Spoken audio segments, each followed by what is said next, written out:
Peace to the family, was goody? It's your boy back with another episode. I am the one and only Jody Wins, and today we finna get into what happened in sports last night. So we gonna go over some women's college basketball and some NBA college basketball. You know, I'm a hoop nigga, so you know basketball is what I'm gonna cover majority of the time. I'm into other sports, but that shit ain't what it is. Today is Thursday, so they got this thing called Thirsty Thursday, and I'm finna participate. So I got some drink in my cup. Shout out to Kurt Cobain. That song was a banger back in the day. Let me take my sip. I've been sipping all day, so. And I don't even drink like that, yo. So it is what it is. So let's get into some women's college basketball. Number 2, UConn went against FDU. UConn destroyed them niggas. Women. UConn 85-41, dropped them niggas by 44. UConn improved to 4-0. FDU dropped to 4-2. Sarah Strong had 28-8-6. She had 28-6. Paige had 16-9-5. For FDU, Renninger had 19 points. She a freshman, so this game probably built her confidence, knowing that she can score 19 against the number 2 team in the nation. Shout out to her. But Paige, for the WNBA, Dallas Wings got the number 1 pick this year. So Paige is projected to be the number 1 pick. So if Dallas Wings get her, they're going to pair up Arike Ngumbawambe and Paige. And right now in the WNBA, I feel like Arike is the best guard in the WNBA. She played like a nigga, pause. No disrespect, but her moves is nice. She's nice. Her game is saucy. Pause. And to pair her with Paige, another guard who can facilitate and score, that'll be a nice little duo. And so shout out to UConn for getting that win. Shout out to UConn. Shout out to Paige for being projected to be the number 1 pick. And shout out to Dallas for getting the number 1 pick. With the win last night for UConn, they coach Geno he got the most wins in college basketball history, men and women. So shout out to Geno. That's a great accomplishment. Last night, a whole bunch of alumni came back to watch the game. I seen somebody brought that nigga a real life goat. Nigga was walking around with a fucking goat. Maybe because he the goat, allegedly. But shout out to UConn, shout out to Geno, for racking up them wins. Number 1, South Carolina. They went against Clemson. South Carolina won 77-45. South Carolina improved to 5-0. Clemson dropped to 3-1. Tahina dropped 13. For South Carolina, it was like an all-around game. A whole bunch of people put up numbers, or a whole bunch of people scored. So that was a nice little win, spreading out the ball, moving the ball around. For Clemson, McQueen had 15, so 15 out of 45 points, so Clemson done anyway. But with that one, shout out to Don Staley for getting them girls right, they still undefeated, this day 40 last night they got their 43 straight. They racked up 43 straight wins. So shout out to Don Staley. She like my favorite coach of all time. She be fresh as fuck on the sideline and she classy. But shout out to Don Staley, shout out to South Carolina. Keep putting up the wins. They're gonna be deep in the playoffs, in the tournament. They probably gonna be in the championship game again. I don't see no other team or no other school knocking them out as of right now. But shout out to Don Staley. Shout out to South Carolina. LSU played last night. Number 7 LSU. They went against Tulane. LSU won 85-74. LSU, they ranked number 7. They improved to 6-0. Tulane dropped to 1-3. That girl Flo, she had 25, 12, and 5. Anisha had 23 and 16. Shout out to both of them. They've been cooking. For Tulane, Weddington had 24 and 6, and Keenan had 21. That girl Flo, she She gonna be a lottery whenever she decides to go to the league, or if she decides to go to the league, because I know she rap. She might want to be a rapper or something. I don't know. But shout out to Flo. Shout out to Anisha. Both of them, they've been in the 20s these last couple games. I don't really see nobody beating LSU. They undefeated in the post Angel Reese era, so that's pretty nice. But that's it for college. That's it for women's college basketball. Hold on, let me get a drink. I don't really drink like that, like I said. But we're gonna get into the NBA. Damn, I should. We gonna get into the NBA anyway. Shout out to NBA. I feel like I look like I'm faded, so it don't matter to me. But the Cavs went against New Orleans. Cavs won 128-100. Cavs improved to 16-1. This is their first game after they streak being broke by Boston. They won 15 straight games. I mean, Boston came in there and won by 3. So. But the Cavs came. They 16-1 now. New Orleans dropped to 4-12. That boy Ty Jerome came out of nowhere, dropping 29. Tyson and Jared Allen both had 16 points and 11 rebounds. Nang had 20 points off the bench, and that boy Darius Garland didn't play. He got a DNP. But, I mean, they went against New Orleans, so I would have rested my nigga, too, because New Orleans ain't nothing. That shit is a motherfucking elementary school basketball team right now. So New Orleans shot 8 for 31 from the 3, which is nasty work. Fucking terrible. That boy Ingram didn't play. Fucking Murray didn't play. Fucking Zion didn't play. McCollum didn't play. 90% of their payroll, I think it said 90% of their payroll is out. So them niggas might as well come call a team meeting and book a fucking team trip to Cancun tomorrow, because the season is already over for them niggas and we just barely getting started. So yeah, New Orleans, they need to go to church. You know what I mean? Because it's looking real nasty for them niggas. The Bucks went against the Bulls. Bucks had 122. Bulls had 106. Bucks improved to 6-9. Bulls dropped to 6-10. That boy Greek Freak, Giannis, that nigga had 41, 9, and 8. He was out there cooking. Brook Lopez had 21 and 5. He was out there cooking. That boy Dame Lillard had 20 and 10. He was out there cooking. For the Bulls, Zach LaVine had 27, 5, and 6. He was out there hooping. But, you know what I mean? When you play for the Bulls, it don't matter. You're going to lose anyway. 9 out of 10 times you're going to lose. Or they record 6 out of 10. 6 out of 16 times you're going to lose, pretty much. But, yeah, the Bulls, free that nigga Zach LaVine. I know he don't want to be there, and I know they don't want him there. But, he's still being professional. They need to find somebody that won his contract. And the Bulls need to build around Kobe White and let Zach LaVine go so he can go to a team that need him. For the Bucks, it looked like they figuring shit out. They on a little run. Shout out to the Milwaukee for winning games. They won probably like their last 3 games, I think, 3-4 games, some shit like that. Shout out to the Bucks for figuring it out. Because I was really thinking like, damn, Doc Rivers got to go. Darvin Ham got to go already. But I know the Bucks can't afford to fire no coach because they still paying Mike Budenholzer, and he in Phoenix. They still paying Griffin. They still paying him. And then they signed Doc to like, what, 40 mil or some shit like that? I don't know, some shit like that. But, yeah, I'm glad they figuring it out because shit was looking real spooky for them niggas, and it ain't even Halloween.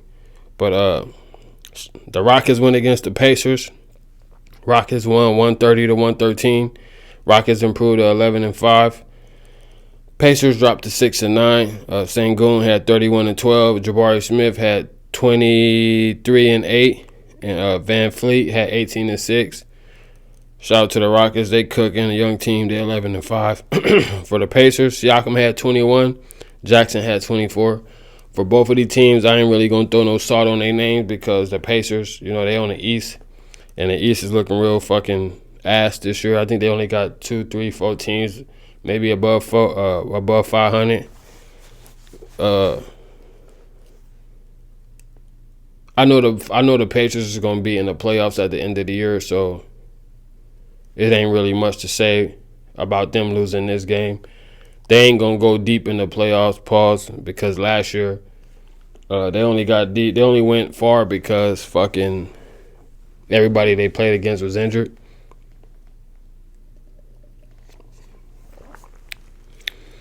For the Rockets, a young team, they're 11-5. Shout out to the Rockets for figuring shit out, making moves, and getting better. They've been improving every year.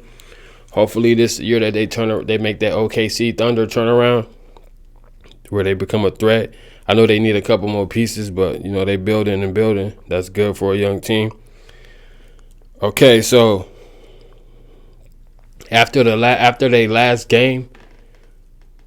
Sixers' last game, Kyle Lowry called a team meeting, and in that team meeting, Tyrese Maxey called out Joel Embiid, basically saying, "Nigga, you always late to everything." He didn't say those exact words, but I'm me.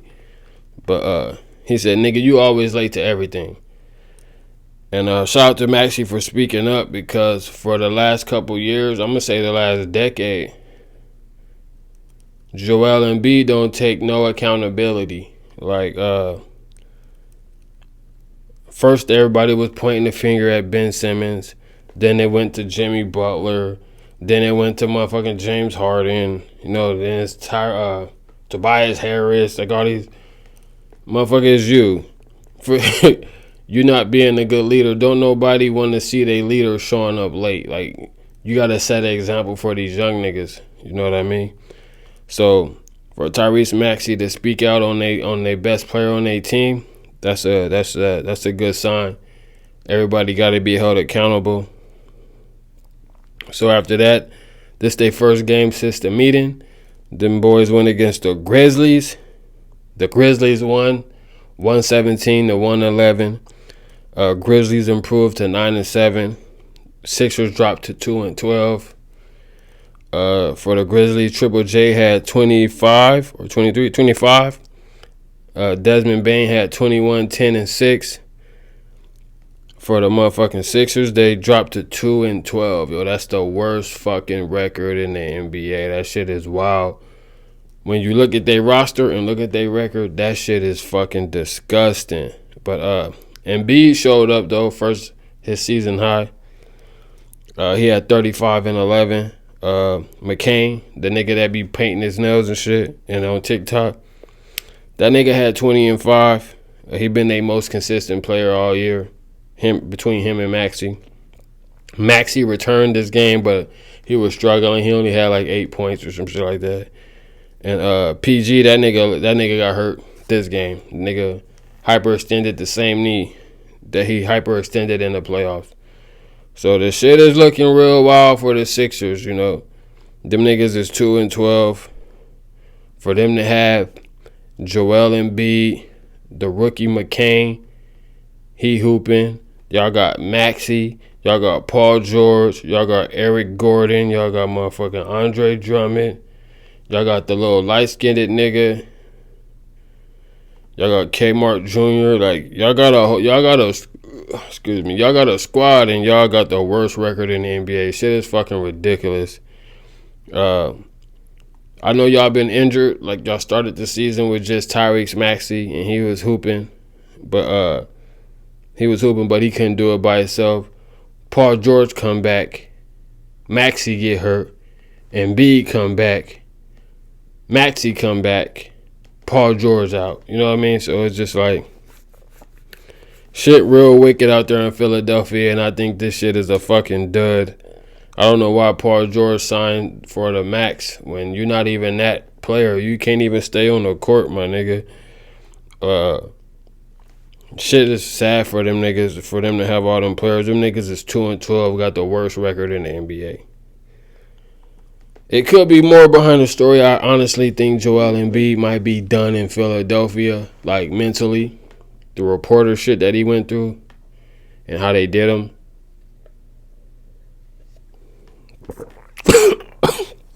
I don't do that. But yeah, I think Joel Embiid might be done in Philadelphia. Get that nigga out of there. Or free that nigga, actually, because he's still nice no matter if he eating 100 burgers, if he late. It don't even matter. The nigga was the MVP. The nigga is carrying y'all for the whole... He been carrying y'all his whole time there. But yeah, I mean, shout out to Maxey though, and if Philly got to figure it out or fuck it up, cause them niggas is crazy. It's spooky out there. OKC went against the Blazers. The Thunder won 109-99. Thunder improved to 12-4. Blazers dropped to 6-9. That nigga SGA had 28-5. Jalen Williams had 37-8. Caruso had 17 off the bench. For the Blazers, Sharp had 21. I mean, DeAndre Ayton didn't play. That nigga's ass anyway. Scoot Henderson, I don't know what the fucking hype was about that nigga. That nigga is just like a Bronny James with goggles. But I don't understand none of that shit.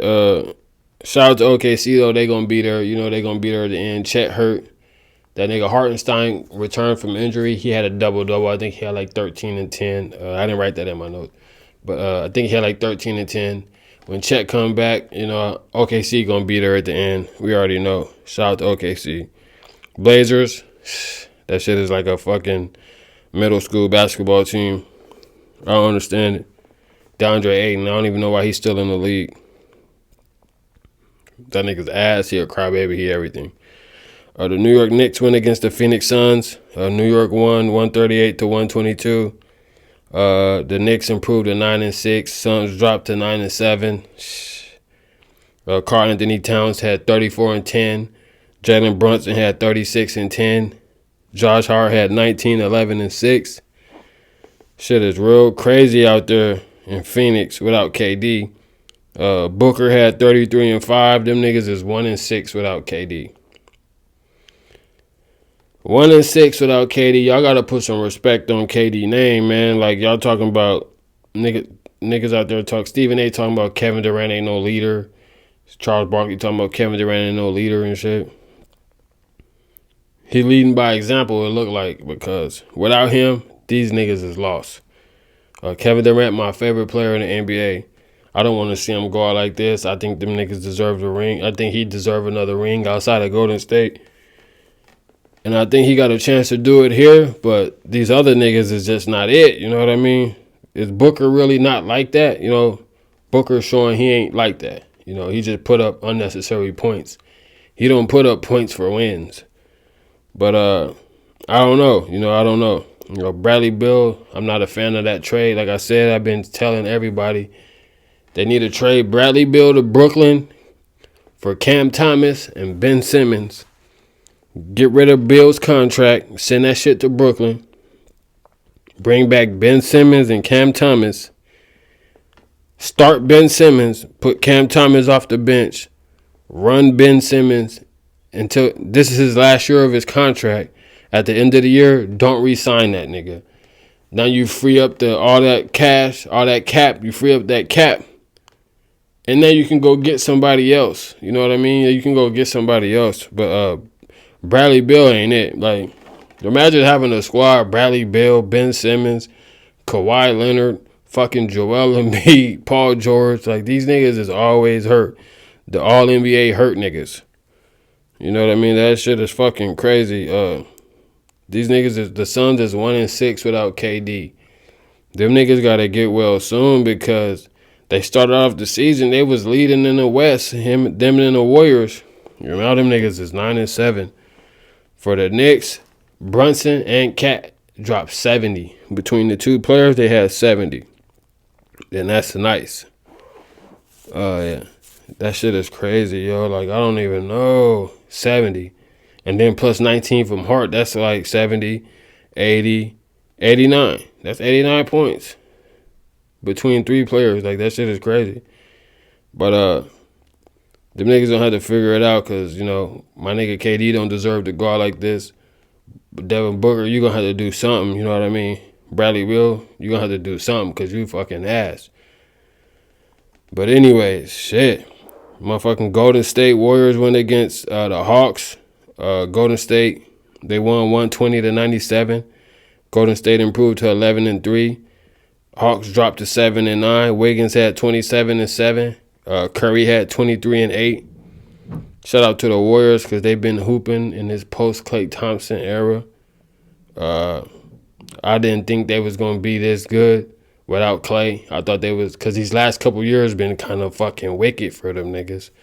But they figuring it out. They balling. They playing as a team. Draymond Green looking like he in the running for Defensive Player of the Year. For the Hawks, that nigga Trae Young had 11 and 11. The shit looked pretty, but numerology don't win games. So I mean, the Hawks doing better than I thought they was gonna do this year. They did get the number 1 pick, and they only 2 games under 500. They 7-9. I can see them being a low playoff seed, but they ain't finna make no motherfucking noise. They finna be on mute all year. For the Warriors, I can see them making a run for the title. This looked like the Warriors from 21, 22, whatever year they won their championship. This looked like them. Just fly under the radar all year, and then when it come to the time, show up. That's what they do. And they got the veterans and Draymond and Curry. They know how to do the shit. They know how to do the shit. So I'm impressed by the start of their season. And I can really see them sneaking into the finals, yo. Like, real talk. But shout out to the Warriors. Shout out to Curry. The Clippers went against the Magic. The Clippers won 104-93. Clippers improved to 9-7. Magic dropped to 9-7. James Harden had 24, 7, and 5. Norman Powell, he got a DNP. That nigga didn't play. But Norman Powell been cooking. I think he going to be the most improved because he been cooking. He going to be the oldest, most improved in NBA history, but that nigga been cooking. For the Magic, Suggs at 16. You know, I ain't going to really throw no smut on neither of these teams because the Magic is going to be there. They 9-7 without Paolo. You know, they've been running these games without Paolo. So they going to be there. I can see them being a middle to high seed in the East. Ain't nobody really fucking with them in the East because the East is fucking ass this year. Like, I'm talking about ass. I think they only got like 2, 3, maybe 2 to 4 teams above 500 or some shit like that. But the East is fucking ass. For the Clippers, shout out to James Harden. You know, shout out to James Harden. That nigga is disrespected too. And nobody thought James Harden would be able to do what he doing with this team. They 2 games under 500. They don't got Kawhi Leonard, Russell Westbrook gone, Paul George gone. It's just him and a bunch of niggas from the block. You know what I mean? Him and a bunch of corner niggas. And he got them 2 games above 500. You know, he passing the ball, he distributing, he getting everybody involved. Shout out to him. Shout out to Tyronn Lue. Shout out to Ty Lue. But, yeah, shout out to the Clippers, yo. Hopefully they can stay on there. I can see them getting to the playoffs, but they ain't going to make no deep run unless Kawhi come back healthy, you know. But they ain't going to make no deep run. But that's all I'm going to go over in the NBA. Like I said, y'all, if y'all been tuning into this shit, y'all been tuning into this show, please subscribe to the channel. Please, I'm doing this for y'all. Help me help you. You know, I'm out here thinking of new ideas. I'm trying to get co-hosts so we can bring more personality up here because I can't make myself laugh. You know what I mean? So we trying to bring more personality up this motherfucker. And, you know, new ideas. You know, I'm thinking I'm about to start gaming and shit. I play games already, but I'm about to start gaming and shit so we can keep the channel, you know, engaged, stay engaged with the channel. You know, we trying to get it. Shout out to y'all. But like I said, just subscribe to the channel. I'm the one and only Jody Wins. I'll see y'all tomorrow. Peace.